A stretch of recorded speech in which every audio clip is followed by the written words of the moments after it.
Selesai. Baiklah, hari ini Ibu akan mengabsen kehadiran kalian ya. Iya. Putri Purbasari, Hadir. Miranda Patresia, Hadir. Rina Tri Arisa, Hadir. Selvi Adel. Nggak masuk, Bu. Kenapa? Males. Boleh ya, males-males. Untuk materi hari ini, di samping Ibu ini ada sebuah gambar suatu proses. Nah, siapa yang tahu proses gambar apa di samping ini? Ya, betul, proses rantai makanan. Apa sih rantai makanan itu? Ada yang tahu apa itu rantai makanan? Ya, kamu rantai makanan adalah? Oh iya, benar. Baiklah. Rantai makanan adalah suatu proses makan dan dimakan antara satu makhluk hidup ke makhluk hidup yang lainnya dengan urutan tertentu. Nah, di dalam rantai makanan ini terdapat suatu komponen-komponen isinya. Yang pertama yaitu ada produsen, kemudian ada konsumen primer, kemudian ada konsumen sekunder, konsumen tersier, dan konsumen final, kemudian deskomposer. Apa sih yang disebut dengan produsen? Ada yang tahu apa itu produsen? Ya, betul. Produsen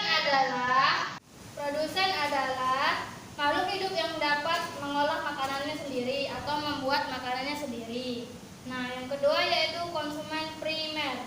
Konsumen primer ini dihuni oleh binatang herbivora atau hewan pemakan tumbuhan. Nah, kemudian yaitu konsumen sekunder. Konsumen sekunder di sini Dan juga ditempati oleh dekomposer. hewan karnivora atau Produsen pemakan adalah makhluk daging. yang mampu membuat makanannya Kemudian, sendiri. konsumen Adapun yang menduduki tersier posisi sebagai produsen adalah tumbuhan dan fitoplankton. Sementara konsumen dalam rantai makanan berarti makhluk hidup yang mendapat makanan dari pihak produsen.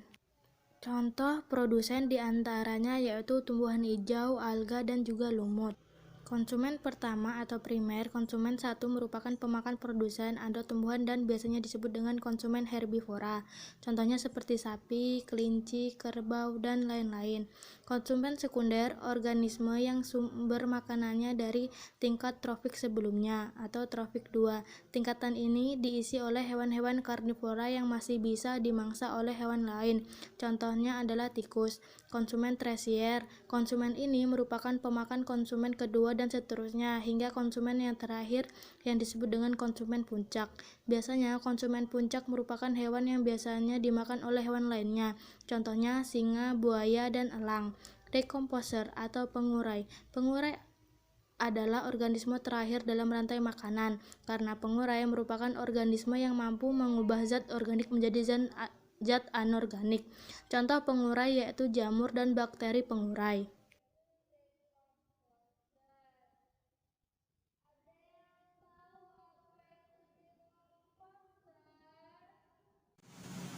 Nah, kenapa sih kita kok ada rantai makanan? Kok kita harus butuh sama rantai makanan? Coba ada yang tahu?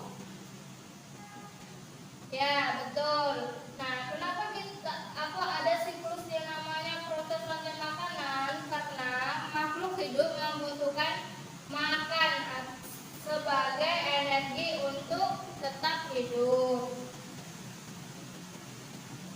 Nah, dari rantai makanan inilah menjadi jalur masuk aliran energi bagi makhluk hidup. Energi tersebut berasal dari matahari yang diubah oleh organisme autotrof atau pembuat makanan seperti tumbuhan menjadi energi kimia dari batang, buah, daun. Sementara itu, organisme heterotrof atau yang tidak mampu membuat makanan sendiri memperoleh energi dari pemakan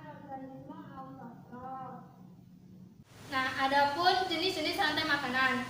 Rantai makanan ini ada dua. Yang pertama yaitu rantai makanan rumput atau disebut dengan grazing food chain. Terus yang kedua yaitu ada rantai makanan detritus. Apa sih rantai makanan rumput itu? Rantai makanan rumput itu trofik pertamanya yaitu produsen. Nah, rantai makanan rumput ini sering kita jumpai. Nah, sedangkan pada rantai makanan detritus itu tidak dimulai dari tumbuhan, melainkan dari detrivator. Apa sih detrivator itu? Detrivator yaitu suatu organisme heterotrof yang mendapatkan energi dengan cara memakan sisa-sisa hasil makanan dari makhluk hidup. Nah, contohnya yaitu misal serpihan daun kemudian dimakan dengan cacing tanah. Nah, cacing tanah dimakan dengan ayam kemudian dimakan dengan manusia. Nah, itu adalah contoh sederhana dari rantai makanan detritus. Mungkin itu yang dapat Ibu sampaikan. Itu saja materi rantai makanan. Ada yang ingin bertanya? belum mengerti, yang belum paham, silakan silakan ditanyakan. bertanya. Ya, Saudari Rina, apa yang ingin Anda pertanyakan? Bu, kalau salah satu dari rantai makanan itu punah atau hilang, apa yang akan terjadi? Ya, bagus Rina pertanyaannya. Jadi, yang terjadi jika salah satu dari rantai makanan mendadak punah atau hilang adalah keseimbangan ekosistem akan terganggu. Contohnya, bila ular di sawah punah, maka populasi tikus akan meningkat. Akibatnya merusak tanaman padi di sawah dan para petani akan merugi. Contoh lain, bila sumber makanan di hutan habis karena penebangan pohon atau kebakaran hutan, maka hewan yang ada di dalam hutan akan mencari makanan hingga pemukiman penduduk. Akibatnya akan mengganggu keamanan warga.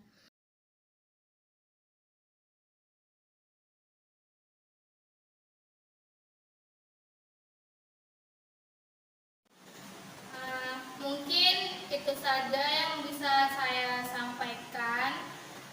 Apabila ada yang salah, saya minta maaf. Saya tutup. Wassalamualaikum warahmatullahi wabarakatuh. Waalaikumsalam warahmatullahi wabarakatuh. Sampai jumpa minggu depan.